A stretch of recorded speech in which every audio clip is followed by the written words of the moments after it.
அனைவருக்கும் நமஸ்காரம். பாபாவும் நானும். நம்ம சாய் டிவோட்டீஸ்ட்ட பேசுறச்செல்லாம் ரொம்ப உணர்வு பூர்வமா இருக்கும். ரொம்ப எமோஷனல் ஆயிடுவேன். சந்தோஷமா இருப்பேன்.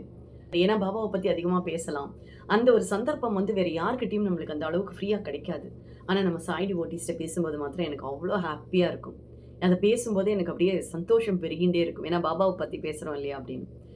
ஒரு உதாரணம் குடுத்துட்டு இந்த வரப்போற டிவோட்டியினுடைய எக்ஸ்பீரியன்ஸ நான் சொல்லலாம். அவள்ட்ட நான் பேசும்போது நடந்த கான்வர்சேஷன் சொன்னா உங்களுக்கு புரியும்னு நெனைக்கிறேன். மகாபாரதத்துல திருதராஷ்டிரன தெரியாதவா இருக்கவே முடியாது. கண்ணு தெரியாதவன், ராஜாவா இருந்தவன். ஆம் அப்புறம் துரியோதனமார் இருக்கார் இல்லையா? 100 பேரோட அப்பா. ஆனா இந்த 100 பேரையுமே போர்ல இழந்து புத்திர சோகத்துக்கு ஆளாகி, துன்பப்பட்டு, துயரப்பட்டு, சங்கடப்பட்டு கிருஷ்ணன்ட்ட ஒண்ணே ஒண்ணு கேட்கிறார்.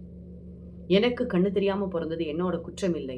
அதுக்கப்புறம் என்னை கல்யாணம் பண்ணி வந்தவள் என் மேல ஆசைப்பட்டுட்டு அவளும் கண்ண கட்டிண்டு, உலகத்துல என்ன நடக்கிறதுனே தெரியாம ஒரு இருட்டுக்குள்ளேயே வாழ்ந்துண்டு, 100 குழந்தைகள பெற்றெடுத்து, அதுல 100 பேரையும் நான் இழந்துட்டு இன்னைக்கு அனாதையா நிக்கிறேனே, எனக்கு நீ என்ன பதில் சொல்லப் போற? இதுக்கு நான் என்ன தப்பு பண்ணிட்டேன் இந்த ஜென்மால? சொல்லு அப்படின்னு சொல்லி கேட்கிறார். அப்போ கிருஷ்ணர் சொல்றார், நீ நினைக்கிற ஒரு பாவத்தை பண்ணிவிட்டா இந்த ஜென்மத்துல பண்ணா இந்த ஜென்மத்துல அனுபவிக்கிறோம்னு கிடையவே கிடையாது. கிட்டத்தட்ட நம்மளுக்கு 52 என்னவோ ஜென்மா இருக்கான். அத்தனை ஜென்மால எந்தெந்த ஜென்மால நம்ம என்னென்ன பாவம் பண்ணினோமோ அது அக்யூமுலேட் ஆயிண்டே வருமா. ஒரு சில கர்மா அந்த ஜென்மாலேயே நம்ம அனுபவிச்சு தீர்த்துடுவோம். ஒரு சில கர்மா அம்மா அப்பா சைட்லேருந்து வரும். ஒரு சில கர்மா நம்ம ஃப்ரெண்ட்ஸ் சைட்லேருந்து வரும்.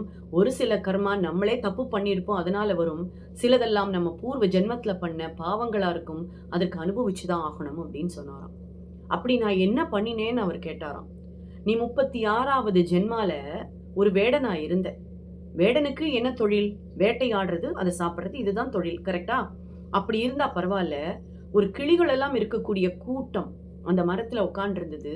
நீ அங்க போன, ஒரு குருவி அடிச்சு வேட்டையாடி, 2 குருவி அடிச்சு வேட்டையாடி, 3 குருவி அடிச்சு வேட்டையாடி அதை சாப்பிட்டு இருந்தா பரவாயில்ல. நீ என்ன பண்ணின தெரியுமா?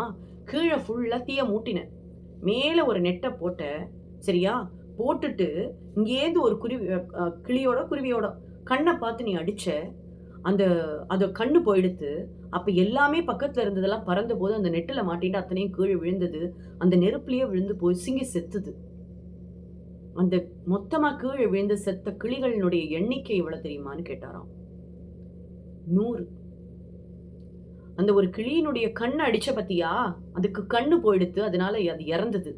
அதுக்குதான் இந்த உனக்கு கண் இல்லாம நீ இந்த ஜென்மால பிறந்த. 100 எண்ணத்தை உன்னுடைய வேட்டையாடும் தொழிலை நான் ஒன்னும் சொல்லல. ஆனா அதுக்குன்னு ஒரு தர்மம் இருக்கு இல்லையா? அதை நீ மீறின. மொத்தத்தையும் காலி பண்ண. அதனுடைய இனத்தையே காலி பண்ணினா இல்லையா? அதனாலதான் இன்னைக்கு உன்னை சார்ந்த ஒரு உயிர் கூட, உன்னுடைய குழந்தைகளாக ஒரு உயிர் கூட இன்னைக்கு உன் கூட இல்ல. அந்த 100 கிளிகளினுடைய ஆத்மாவுக்கு பதிலாதான் இந்த 100 குழந்தைகளினுடைய உயிரை எடுத்திருக்கோம். அதுதான் விதி அப்படின்னு சொன்னாராம். சோ நம்ம எப்ப தப்பு பண்றோம் அப்படிங்கிறது முக்கியம் இல்லை. எப்ப பண்ணினாலும் அதை அனுபவிச்சுதான் ஆகணுங்கிறத உண்மை. சோ தயவு செஞ்சு எந்த தவறு பண்றதுக்கு முன்னாடியும் ஒரு நிமிஷம் யோசிங்கோ. நம்மளை சேர்ந்தவா, நம்ம குடும்பம், நம்ம குழந்தைகள் அத்தனை பேரும் அதற்கு பங்குதாரர்களாக மாறுவார்கள். இதுதான் உண்மை.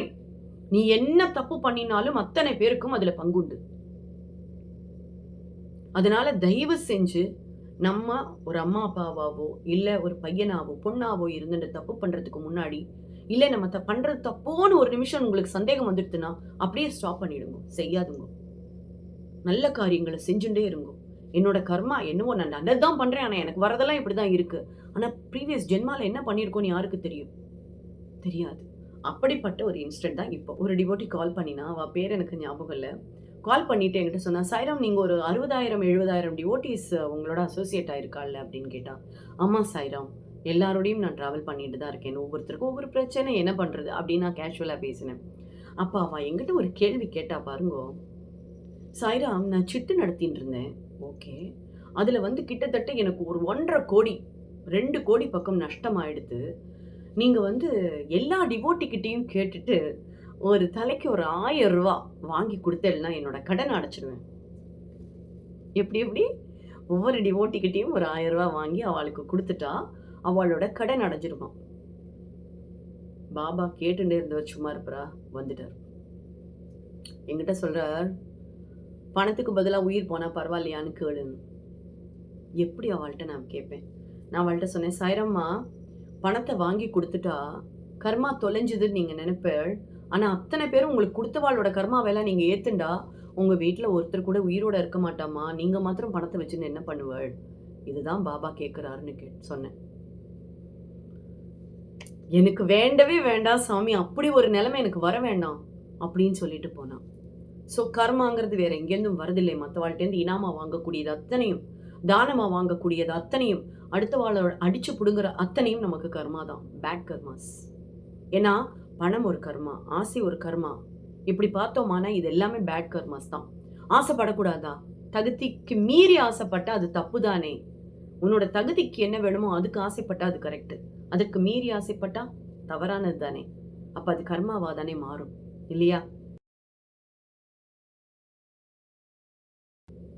ஒரு டிவோட்டி என்கிட்ட ஃபோன் பண்ணியிருந்தா. ரொம்ப இன்ட்ரஸ்டிங்கான கேள்வி. கவனமா கவனிங்க. இதுல பல பேர் ஆமா, ஆமான்னு சொல்ற மாதிரி எனக்கு தோணும். இந்த மாரி கேள்வியெல்லாம் அவ கேட்கும்போது. ஆனா அதுக்கு பதில் நான் சொல்லல. அந்த பரம்பொருளே இறங்கி தான் வந்து சொல்லித்துன்னு சொல்லுவேன்.